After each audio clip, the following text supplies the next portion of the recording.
Welcome to the ICO Alert Podcast. I'm your host, Mike Finch, COO and co-founder of ICO Alert. ICO Alert is the only trusted, comprehensive source for all of the ICOs, STOs, and airdrops available for discovery today. It's our goal at ICO Alert and on this podcast to bring you the most accurate, objective information about the ICO industry and all of the various details that go into it. You can check us out at ICOalert.com or read more on our blog at blog.icoalert.com. It's also important to note that nothing in this podcast should be considered investment advice. This podcast is solely informational, and cryptocurrency investors should do their own detailed research before investing. My guests today were Tracy Leparulo and Juan Hernandez. Tracy's the CMO of Polymath, as well as a CEO and founder of Untraceable, which is an awesome top-tier marketing and event management agency that's based out of Toronto. They've done some fantastic things, setting up events in the cryptocurrency industry. Done that for Polymath as well, and it's been wildly successful. Juan is the CEO of OpenFinance Network, also referred to as OFN on the podcast. OFN is a US-based regulated security token trading platform. We talk all things security tokens, OFN, Polymath, and hopefully paint a picture for you guys of the burgeoning STO ecosystem. There's certainly a lot of unanswered questions surrounding the STO market, but we're fortunate enough to have two leaders like this in the space working hard to bring STOs to the mainstream. I think it's still a little while out, and you'll kind of see the timelines that they present, some of the problems they present, but I think solutions are on the way as well. It'll be interesting to see what STOs do over the next months and years, and hopefully this gives you some perspective into this burgeoning new ecosystem. Enjoy. Tracy, Juan, how are we? Really appreciate the time here on the podcast. First thing we usually do is have you guys introduce yourselves. Tell us a little bit about your background, how you got into cryptocurrency, all that fun stuff. So Tracy, if you want to start. Yeah, sure. So my name's Tracy Leparulo. I am a CMO of a company called Untraceable, as well as helped lead Polymath network to where it is today. A bit about background about me. I got involved in really the innovation space down here in Toronto. I went to Kenya, started a microfinance program back in 2012 and got really excited about the patency space. From there, I actually ran the first Bitcoin Expo in Canada and the first Ethereum hackathon event in the world with the original Ethereum team. That's actually where I met Trevor Kaverko. We actually ran the hackathon together, funny enough. So he worked with me and was my volunteer at the time. And from there, I've been running a lot of these major Ethereum hackathons, massive crypto events, which we have one coming up this August called Futurist Conference. And it's really propelled me into working with Polymath and helping them start really from a company, just a handful of people, to now a company of over 30. And it's been very exciting entering the security token world now. Yeah, absolutely. That's wild. It's always interesting to hear kind of how people get into this. I got to ask, it sounds like you're setting up these big events. Everybody always kind of gives us crap in the cryptocurrency industry because so many of the events aren't set up well. What is it that you guys do so well? Because we were down at PolyCon, I think it was in the Bahamas, some of us, and that whole setup was incredible. So teach us, how do we run a well done cryptocurrency event? For sure. Well, one, it comes with experience with events. So before I ran Untraceable, I ran traceable events. So I have an event background. But really, it's understanding the objectives. I think the cryptocurrency community is quite different from, quote unquote, the normal world. And so making sure you're fostering conversations, making sure the topics are relevant, making sure the right people are in the room, whether it's investors, if you're looking for advisors, or maybe, an ICO demo, just making sure the audience is really aligned with what the objectives are and that the sponsors and attendees are getting what they want out of it. So I love PolyCon. Right. Very happy you're able to come out to it. It was quite a fun experience there in Bahamas. Yeah, that Baha Mar hotel casino thing was just unbelievable. Anybody looking for a good time, go to PolyCon next year, assuming it's happening, because that was a lot of fun. Nice. So tell us, give us kind of the broad overview of Polymath for those who don't know. What does the company do? What's its mission as it relates to security tokens? Sure. So Polymath's mission is quite simple. Polymath makes it easy for businesses to create security tokens. And so the best way to think about Polymath is to think of us more as a launch pad So we'll actually help you with the creation of security tokens.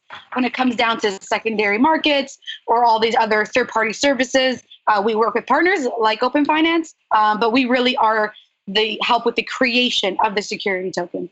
Gotcha. Yeah, definitely want to get into that. Heard some really great things about, that launch pad, as you said.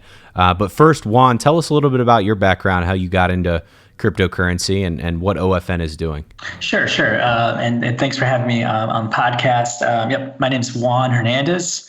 I'm the CEO of the OpenFinance Network. We are a security token trading platform. So we trade security tokens like the Polymath tokens that their clients launch with. So we've been in the alternative asset space for a long time. Actually, we've been in it since mid-2014. We got our start shortly after the Jobs Act passed in 2012, which really opened a door to the precursor to all this ICO stuff, which was crowdfunding, just traditional, regular old crowdfunding. Prior to that, I've been involved in the financial markets community for quite a while. I have a computer science background from Northwestern University, built virtual financial exchanges. I've done a bit of algo trading, and worked in IT security as well. So been involved within the general technology sector and the startup space for some time. But for us, where we got started, where we kind of ended up on this cryptocurrency train, if you will, was in mid-2014, shortly after the Jobs Act passed. We saw a big opportunity with these new crowdfunded assets that were hitting the market to really address a problem at the time, which was the issue of liquidity, right? How do you get all these new investors, these retail investors participating in these new investment offerings? And how do you help them find liquidity, right? What happens after you buy these assets? Where can you sell them? Where can you trade with others? And so that's a problem we set about to solve. Towards the end of 2016, we started exploring blockchain for clearing and settlement purposes on our platform. And so very similar to, virtually all other financial exchanges in the world, like NASDAQ, the Luxembourg Stock Exchange, the Australian Stock Exchange, we started exploring blockchain and conducting pilots in the clearing and settlement space. And that brought us to 2017 when we saw the explosion in ICOs. And we started noting the rise of the security tokens and some of the early adopters to that, like Blockchain Capital, Science, Protos, Spice VC. We started seeing this swell of opportunity come up there. And now in 2018, certainly, with our launch just a week or two ago of our fully U.S. regulated security token trading platform, we see tremendous opportunity in the security token space and just a lot of excitement, a lot of real excitement in what is now possible in the market. Yeah, 100%. It's certainly kind of dominated 2018, other than this 60, 70, 80% market dip, which is on everybody's mind, of course. But other than that, it's been security tokens, right? The different protocols, and it kind of been somewhat of a hype driver this year. So I got to ask you, Juan, the exchange is launched. Can people go there now and trade on the exchange just like they would a Coinbase or Kraken or anything else? Yep, that's how it's set up. So we're live now. We have investors onboarding onto the platform today. Obviously we have to conduct AML, KYC checks, verify accreditation for certain tokens, and then we've got a number of partner tokens who are ramping up right now and getting ready to list. So I mentioned some of their names earlier. Blockchain Capital, Spice VC, Science. Are some of the first tokens coming to market. And so, obviously pioneers to a larger wave of security tokens coming to market soon. Gotcha. So is that launch primarily the biggest milestone in 2018, or do you guys have some other announcements coming? What's the roadmap look like? We've got some. It's our biggest milestone to date, year to date. So we've got some other announcements coming in the fall, along some of the technology developments, others partnerships that we've been working on for quite some time, both here in the U.S. and international. Because certainly there's a lot of interest from international investors to participate in these U.S. security tokens. Gotcha. Nice. Well, congratulations on that launch. That's fantastic. I can't wait to check it out. Tracy, I want to kick it back over to you here. So we are, ICO Alert. We started focusing on ICOs, but as the market has matured, we've started to pay attention to security tokens, and you have airdrops, and then you have these crazy kind of hybrids where somebody will run a security token offering to start, and then they'll run an ICO thereafter, and it's wild right now, right? A lot of regulatory uncertainty. But give us a glimpse into kind of this ecosystem for security tokens, right? Like inherently, Polymath works with OpenFinance and vice versa, and that collaboration is what it takes to ensure security tokens are brought mainstream. But what are some other things that you guys are seeing from the standpoint that Polymath is in as one of the major players in this ecosystem? Sure. I think you said it right in the sense that the space right now really is focused on collaboration. We realize it's a lot easier, much better if we work together to push security tokens as a team. And so I find in the space right now, there are a lot of different people more focusing on a specific aspect of security tokens, not really taking on, end to end, and a lot of great collaboration happening in the space. And that's really nice to see. Next week, for example, we're going down to Barbados. We have a ST20 roundtable. It's really focused on how do we create a standard for security tokens. And we're bringing lots of different players from around the space from, OpenFinance will be there, as well as individuals from other security token exchanges. We have legal professionals. We have individuals like a lot of developers that will be there. And so it really is a space that everyone's coming together to create a standard, which I think is really needed right now in the space, just similar to what the ERC20 standard did for Ethereum. And so collaboration really, I think, is at the forefront right now in the community and in the space. And you can tell even, on the event side, when we have panels and we're bringing people together, very, very rarely people say, I don't want to be speaking with them or I don't want to be aligned with them. It's usually the complete opposite. They're looking for who they can work with and who they have synergies with and how they can showcase their products together. Gotcha. So a lot of collaboration going on, ecosystem still kind of in early stages, would you say? Absolutely. Definitely in the early stages. I think it's hard to predict kind of, which angle, who the really, really big players are. But with collaboration, it's you can see the big players becoming stronger. I would agree with that. Yeah, I think it's still early days, and there's so much infrastructure that still needs to be built, right? From standardization of certain protocols to just rules and procedures, so that we just need clarification on from regulators and how things are implemented. So very much early days, a lot of infrastructure still being built, but a lot of collaboration on building that infrastructure, because I think there's recognition that in order for the industry to really get to that level that we all anticipated it'll get to, that we need to work together in order to really support each other's efforts and grow out the broader ecosystem. What is the end goal with security tokens as you see it, Juan? To me, it's today there's a novelty in doing, either an ICO or an STO or whatever you want to call it. Right? There's the novelty of raising capital on chain. It's a novelty today, but to me, as soon as, in 3 years' time, this is just how you raise capital. This is just how you manage books and records. It's just so much more efficient and so much better suited for this type of activity than what's out there today. So that, to me, that's just a starting point. I take that as an assumption that in 3 years' time, this is how everyone will be performing these types of activities. And then when you start thinking about if that's your new base, what else can you build on top of that? What other sort of really interesting investment opportunities, for example? How else can you structure securities leveraging this new technology? So to me, that's a wider end game, if you will, just a real flourishment of innovation within investment and within financial markets. So, okay, and it sounds like I got my next question answered, which was time frame. So 3 years from now, Juan promises security tokens are... Yeah. That's, mark my words, yeah. Right.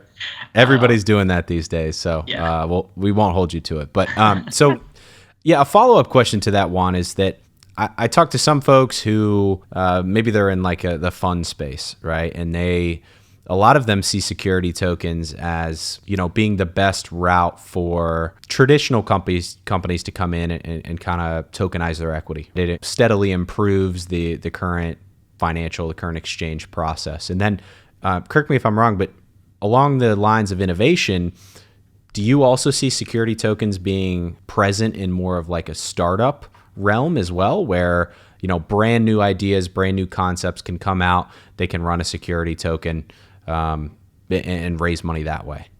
Yeah, absolutely. I think both of those scenarios seem, well suited for security tokens as they are today, to be quite honest. I mean, certainly there's still a lot more infrastructure that needs to be built, but we're already seeing, private equity firms and venture capital firms start to adopt it for either their current funds or upcoming funds. And certainly, a lot of STOs are basically new companies with an innovative idea, and they go to market and raise capital that way. So those are really just some of the examples. The challenge I would put to the industry is to kind of think beyond that, right? Because both those examples are still very much just analogs of how we raise capital today, right? You put together a fund and you go and find LPs for it, or you start a company and you put, and it's a very traditional model, if you will, in terms of how the investors get benefit from that offering. I think where we're hoping the industry goes is to more of an innovative structure, where, for example, the model I like to, the story I like to use here is, imagine if you could invest in a college student, right? You can invest and effectively pull together capital to pay for that college student's tuition. And then for the first 10 years of that college student's career, the investors get a portion of that person's income. So something like that, right? It's certainly there's a lot of details that need to be worked out still, but just thinking about things like that, right? That could be, that's an investment opportunity that could be well suited for certain individuals. And that really just kind of forces you to think, rethink the dynamic of how these investment instruments are structured today. Gotcha. Tracy, I want to kick it back over to you. Similar question, but with the context of the ICO market and how that blew up, right? So my brother and I, we saw ICOs blowing up at the middle to end of 2016. That's when we started to get interested. ICO Alert comes around early 2017. And then the market just goes crazy, right? Like we listed almost 2,000 ICOs last year, crazy market caps, crazy valuations. But what we really saw, I think, if you look deeper, is this new fundraising model with very little rules and regs, right? Anybody could go and they could start an ICO, assuming they, had a handful of prerequisites, right? So there's pros and cons to that. You get good actors, but you also get a lot of bad actors too. The innovation versus the kind of traditional tokenization of equity, I guess you would call it, with larger companies. I guess the struggle that I see for STOs to kind of get going in any time soon is that there are so many different things that need to happen, right? There are so many different rules and regs that are in place.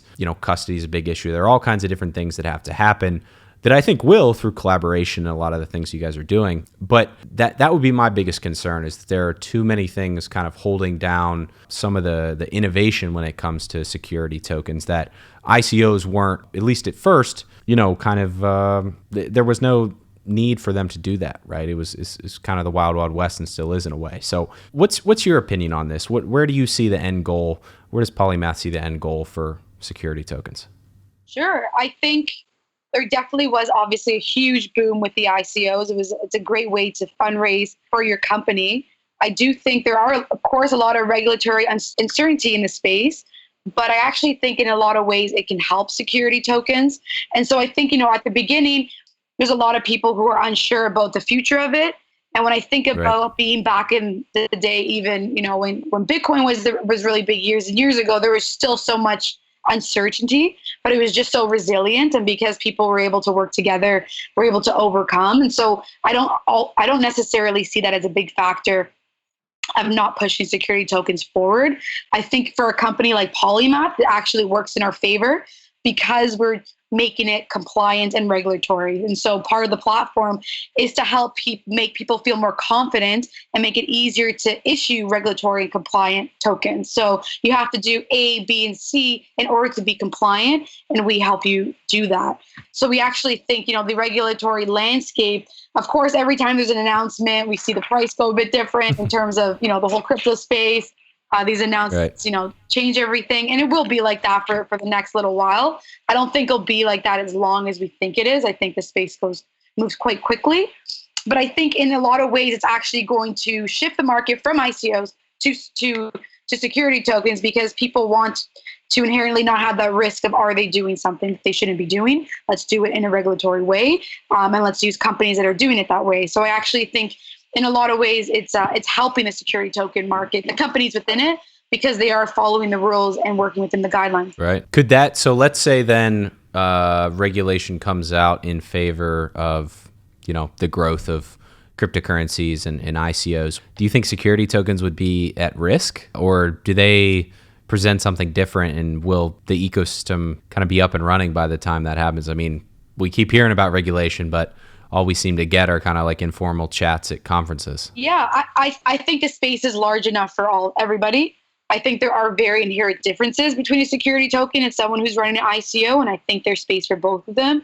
But truthfully, I think the future will be pivoting more to the security tokens. And I think a lot of it will shift towards that, because companies want to be regulatory, they want to be compliant, and until news comes out about exactly what that means, I think slowly people will definitely move towards a security token. Gotcha. Juan, what do you think? Is there room for ICOs, STOs, airdrops, or do you see one kind of, taking a foothold and being the main place where money's raised? Yeah, I mean, obviously I see STOs as sort of becoming that de facto choice. The thing I think that scares a lot of people off, right? The R word, regulation.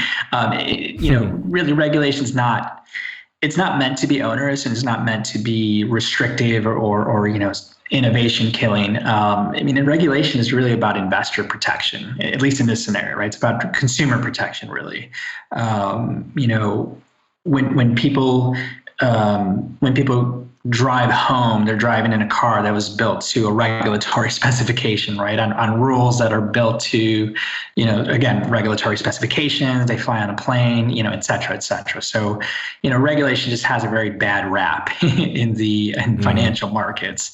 But the STO model certainly relies on current rules and registrations that are existing today in the form of the crowdfunding rules, right? I go back to that. It is sort of our genesis back in the Jobs Act and the early crowdfunding days. And so there are actually rules around a lot of these types of securities, right? And certainly some of them need to be refreshed and updated for this new technology. But a Reg D, there are rules around how you can do a Reg D. And for those that argue that a Reg D should be open to more than just accredited investors, and then there's Reg A plus offerings and Reg CF offerings that a lot of companies have taken advantage of here in the United States to raise compliant fundraisers and be able to target a larger non-accredited audience. And so to me, certainly there seems to be a friction point with STO adoption right now. That regulation is a scary word, but the Reg A rules, Reg CF rules are very open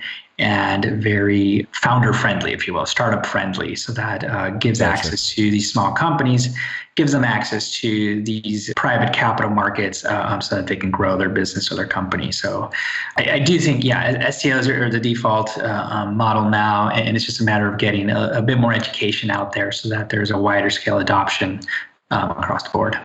Yeah, and on that education front, for those who aren't aware, can you, and I know they're kind of confusing, so I don't mean to put you on the spot here, but the different Jobs Act regulations that came out, because we're starting to see them with sites like Republic and a handful of these other ones. How do these work, right? Like, why are they important to the cryptocurrency community? Yeah, and I'll walk through them just quickly here, and it's a bit of an alphabet soup. So feel free to rewind the podcast if you're listening a couple of times. So Regulation D is sort of the granddaddy of them all, and that just describes your standard. You raise from accredited investors. Regulation S is a international version of that, where you can raise money from international investors, and typically you'll see a Reg D and a Reg S offering paired together. So a lot of the current security tokens that are out there today did their initial security token offering as a Reg D, Reg S pairing. What the Jobs Act of 2012 introduced was a couple of new flavors, if you will, of the capital raise. And one of them is called Regulation CF, Regulation Crowdfunding, incidentally. And what it allows you to do is it allows you to raise up to $1 million from non-accredited investors, regular people like you and me, just regular people off the street that want access to these types of opportunities. So the Reg CF model is interesting. It allows you to raise 1 million, actually 1.07 million to be exact. Alongside that, there's this thing called Regulation A+, which allows you to raise up to 50 million, also from non-accredited investors. And so you've got these two flavors here that let you tap into, the more retail investor audience. The distinction being, obviously one is for 50 million, the other one's for 1 million in terms of your total cap, and then certainly cost structure, right? It obviously costs more money to get the larger Reg A+ offering off the ground than the Reg CF, but those are the four main flavors: Reg D, Reg S, Reg A+, and Reg CF. So painting the picture here, and Tracy, I want to get your thoughts on this as well. But first, Juan, painting the picture, we have the Jobs Act that comes out, right? Security tokens, this new crowdfunding model starts to legally, compliantly grow in favor, right? Security tokens start to really take off end of 2017, beginning of 2018. We have folks like yourself, like Polymath, like Harbor, like so many others, right? T0, all these other folks who are interested in this. We seem to have an ecosystem that has grown, right?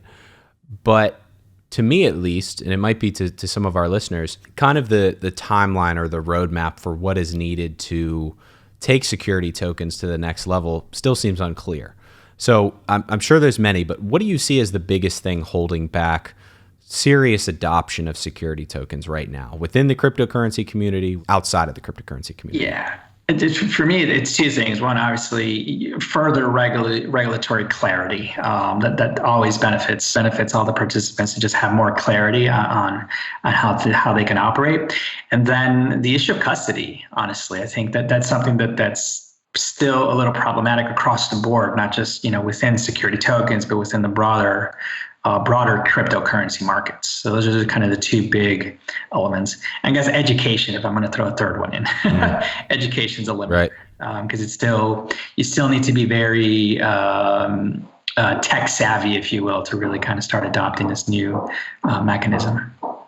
Right. Tracy, what are you guys seeing? What do you guys see as the biggest thing right now holding security tokens back? Yeah, I think you hit it right on the head. The two ones that I was going to say were definitely clarity around regulation, and custodial is a very big portion of what's holding it back right now, and just really, having a global perspective on it, because there are different jurisdictions that are giving some more clarity around it, but really, who's making the overarching global kind of push forward to it. And so I know for Polymath, like right now, our for sure what's holding us back is just not getting on mainnet as we're on testnet, but overall, I think regulatory clarity is the most important.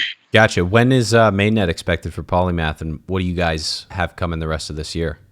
Yeah, mainnet for Polymath will be coming in the next few weeks, which is very exciting. Yeah, for the next overall the rest of the year. So we are launching our first security token hopefully within the next month, which is Coral. They'll likely be doing a big announcement at my conference, futuristconference.com. And what's going on next week, we're at ST20. So we're creating the security token standard, big thought leaders. And really a big push is really getting on that mainnet. So we are on testnet right now, and we'll be there in the next few weeks. Gotcha. Let me ask you this. Polymath, it's out there. It's it's a token that investors in the space can purchase right now. They can contribute to the project through through buying that token on secondary exchanges. Do you guys have competitors? Polymath seems to be the standard, but are there people kind of biting at your heels? Like what's competition look like for Polymath? Yeah, there's definitely, a few competitors out there. I think the space is big enough for all of us. What really differentiates... That's very kind of you. That's my perspective. I don't know if other people on the team think the same. This is Trey's perspective. But Polymath, the way we really differentiate in the sense that like a lot of the protocols are very similar, but we build ours to be completely modular. So we focus specifically on the issuers and the financial products and what they really care about. And so when we build out our product, it is very customizable. We build out different modules. And we want to make sure that they can do it. So for example, maybe somebody wants to a dividend quarterly, maybe it's annually. And so making sure that it is very customizable for them. The other big part about Polymath is the fact that we are completely open. So if a smart contract developer wants to come develop on the platform, they can do it. And so I think it's really important to keep it open. It's not something that, you have to know the right person to get on the platform. And of course, at the beginning, it's a bit more hand selected just to make sure we get the few right out the door. But after, it really is anyone who wants to issue it will be able to do that. And of course, they'll have to have their own legal team. But we're here to keep it open for everybody. Nice. And I want to focus on the Polymath project here for just a second. Sure. We'll take a step back first, right? How was the Polymath raise set up? Did you guys do it all privately? Was there a public offering of any kind, airdrops? How did it work? Yeah, so we did a private sale for Poly tokens, and these were for individuals who wanted to use our platform. And from there, we did not do a public sale, but we did do an airdrop, which was widely successful. Nice. I think, I don't know the exact amount, but definitely I think around 40,000 different people had airdropped, which was wonderful. It also able to build our community up. Great. And going back to your original question about will security tokens kind of eliminate airdrops, I definitely don't think so. I think airdrops are a great way to bring the community together, a great way to create campaigns around it. And so we had really successful there. As of right now, like our contracts, they are all getting audited, and so our raise was good. It was all private sale then. Gotcha. And I heard from, so I can't for the life of me remember who it was, but they'd been to a conference, something like that. You guys were there presenting basically the security token creation process that you all run, and it happened so quickly and so easily that they were like almost like, what's the catch? So tell me. How does that creation process work? How long does it take? Tell me a little bit about that. For sure. So the creation process is incredibly simple. You could actually do it right now on polymath.network, and I encourage anyone listening to go and create your own security token right now. So you could do it in about 10 minutes, and it really is a step-by-step process where you input the necessary data and something that the token holders would need to know when they're purchasing or investing in your company. So things like company name, how much money you're going to raise, where is your company domiciled, or, how often do you want to pay dividends, for example. And so it's really focused on the questions that you need to answer. Really, our mission is to make it very simple. So anyone on the front end doesn't need to know or understand how blocks are created. They don't need to understand how, the network assesses consensus. So it's made for non-technical people. And I think our CEO is very focused on doing that and making it, for the financial market that isn't technical, which I think is really important right now, especially in the blockchain space, because unless you have a certain level of, unless you're more technical, really right now in the space, it is intimidating. And so we try to do it and make it as simple as we can. That being said, you still have to have, legal is always still a hurdle. So just because you made your token doesn't mean you can actually go and do anything with it. You need to go speak to legal representation. That could take quite a few months. I think 4 to 6 is kind of what the current landscape is right now. But to actually create the financial security, you can do it on Polymath, I would say under 10 minutes. Under 10 minutes. So who's that designed for? Is that designed for kind of like your everyday person with a business idea, or is that designed for, a much larger company? Both? I can't imagine like a huge Fortune 500 company or a large company only spending 8-10 minutes to create their security token. Absolutely not. Yeah, for sure. Well, right now it's there because it's the capabilities are there to do it quick and fast. If you were a Fortune 500 company, it'd be a lot different process. You'd bring lawyers on board, you bring your marketing team, it would be a full, just like you were going to go out and do an IPO, for example. It would be a much longer, strenuous process that you want to be strategic about. But the actual technology of itself is quite fast in order to launch it. Of course, you're going to need partners. You're going to have to figure out what secondary exchanges it's going to be on. Like the actual process of setting up any type of security is going to take a while. But what Polymath focuses on the technology of it And the actual technology of token creation does only take 10 minutes or under. Gotcha. Juan, I want to kick it back over to you to talk about OFN here. So we saw today, I think it was, that a Swiss-based exchange is getting into the cryptocurrency game, right? I think more will come. NASDAQ has obviously been, somewhat pro cryptocurrency. How is OFN differentiating itself or kind of protecting itself against these larger players who could come in with, many more resources, a larger team, an established brand against a newer project? Yep, and certainly, the key item of distinction here, right, is that there are many financial markets out there, right? Similar to, there's a NASDAQ, there's a CME, there's an ICE, and OTC markets, right, that sell different instruments and have different rules and protocols in place. And so, traditional cryptocurrency, as defined by, Bitcoin and Ethereum, that's a very different instrument, at least financial instruments than security tokens. So that's certainly one element, right, that we specialize in the security token space. And then more specifically, we specialize within the broader alternative asset marketplace. And so that's the $7.7 trillion market that consists of things like venture capital funds, hedge funds, private equity, crowd-funded instruments, other real estate mechanisms, limited partnerships. So that's largely our bread and butter. That's what we're focused on. And within that space, we believe we're the best in that market. So that's how we compete based on specialization. So. But at the same time, we love hearing news like that large existing exchanges are adopting crypto and adopting blockchain technology, because that to us just continues to, validate the use case here, validate that this is, again, how things will be done in the next 3 years. Everyone will just be on this mechanism going forward. Right. Yeah, it's definitely going to be interesting.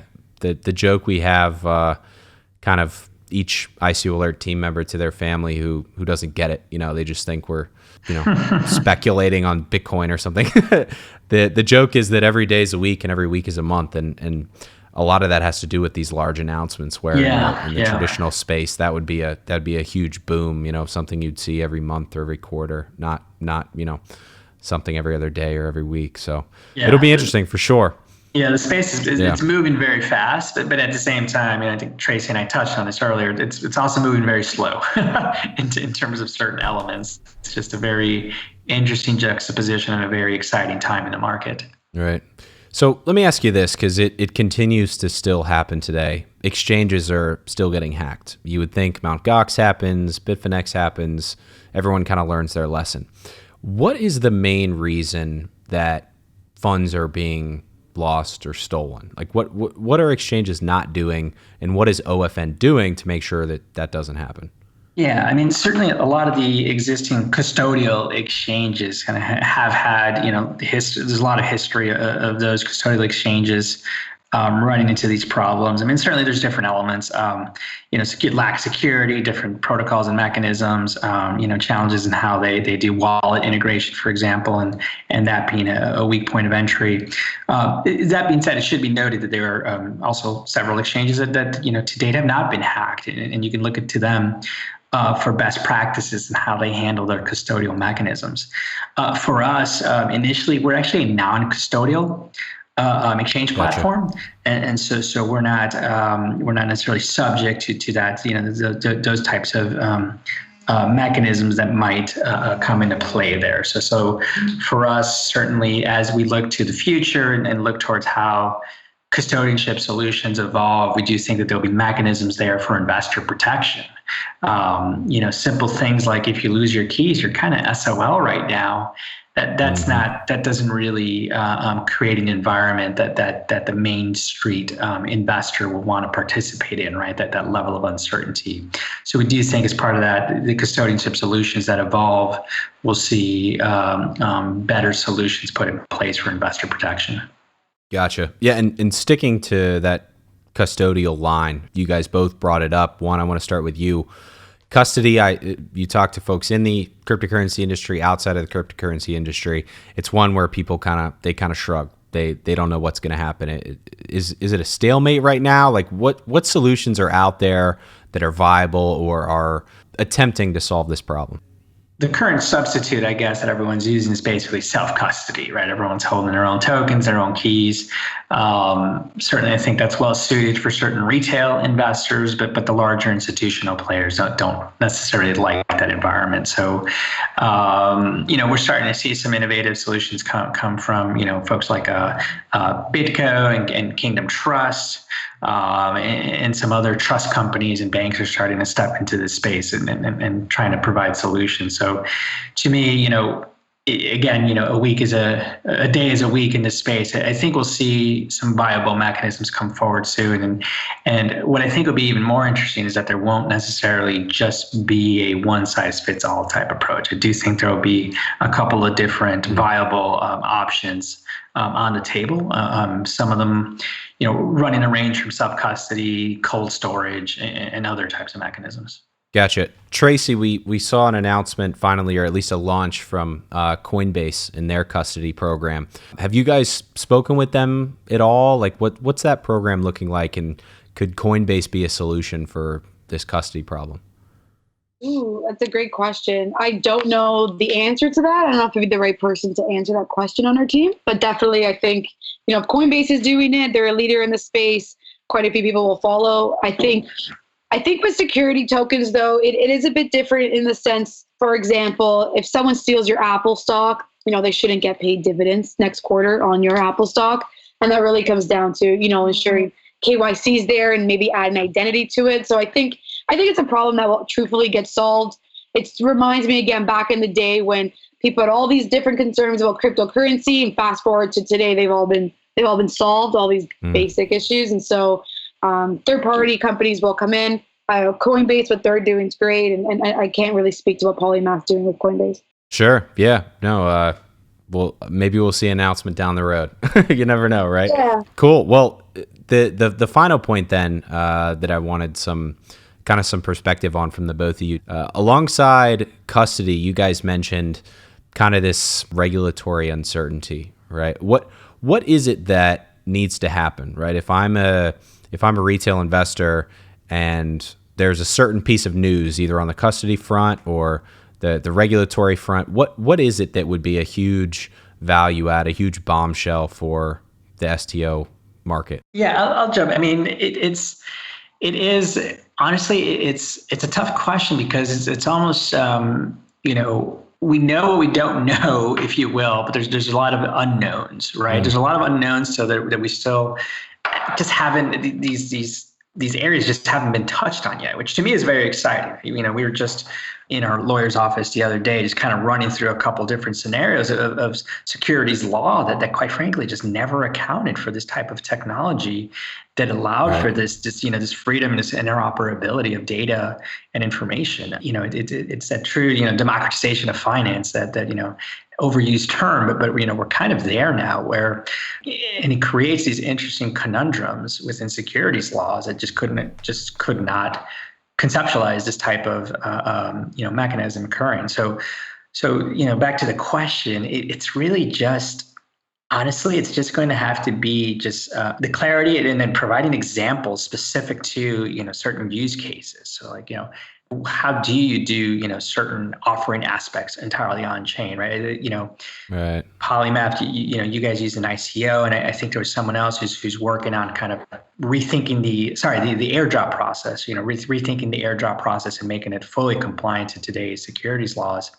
I think getting a ruling on that, for example, something very specific like that, but doing that multiple times across, all these different mechanisms and these different innovative aspects that people are working on today. I think that'll be the thing that could kind of, that series of events could be something that could really move the industry forward in a significant way.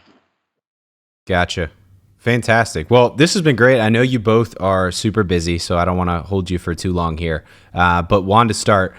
Folks want to check out OFN. What's the best way to do so, and what's the best way to get a hold of you or the team with questions, concerns, whatever? Yep. Yes. So they can go to openfinance.io. That's our main domain. And there they can start signing up and start completing their investor passport, which is effectively a single sign-on mechanism across our network. So, we're accepting applications from everyday retail investors, you don't have to be accredited. We also have listings for non-accredited investors to participate in as well. And so they're just kind of following that easy to use process to get onboarded. We have live chat. We're active on Telegram. So certainly there's a lot of mechanisms to get a hold of us once you're on the platform. Gotcha. And what about you guys, Tracy? Yeah, I would say best place is to go to polymath.network, go on our website, try and do our wizard and see if you can build your own security token. The best way too is Telegram. We have a really active group on Telegram. You can message us there and our admins is there, as well as the upcoming conference I'm running. So the whole Polymath team will be there. They're a big platinum sponsor. Trevor will be on stage, and we'll have Coral, one of our first issuers, on stage, as well as bringing all of our partners there. And so futuristconference.com. I believe I made a promo code, ICO Alert 50% off if you guys want tickets there. Awesome. Yeah. Nice. And come check us out because a lot will be shaped around security tokens. My goodness, we've got to get on your island conference schedule for sure because you guys are living it up down there. That's awesome. So, yeah, really appreciate the time. Wish both of you the best of luck. Everybody out there listening, stay tuned. 2 super interesting projects within this brand new burgeoning ecosystem.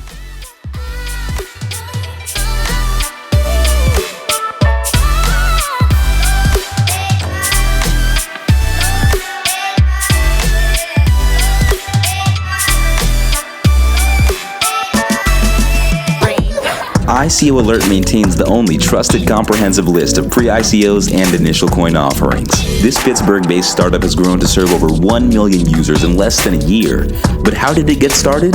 Well, at first, the company was just an online tool for 2 brothers, Mike and Rob Finch, to keep a calendar of their favorite ICOs. After just a few months, the team has grown to over 14 team members and produced hundreds of ICO reports. These in-depth reports feature exclusive interviews and offer insight into past, active, and future ICOs. Head on over to ICOalert.com, meet the team, and use their game-changing My Portfolio function. Track your favorite blockchain projects. Become your own venture capitalist. Only at ICOalert.com.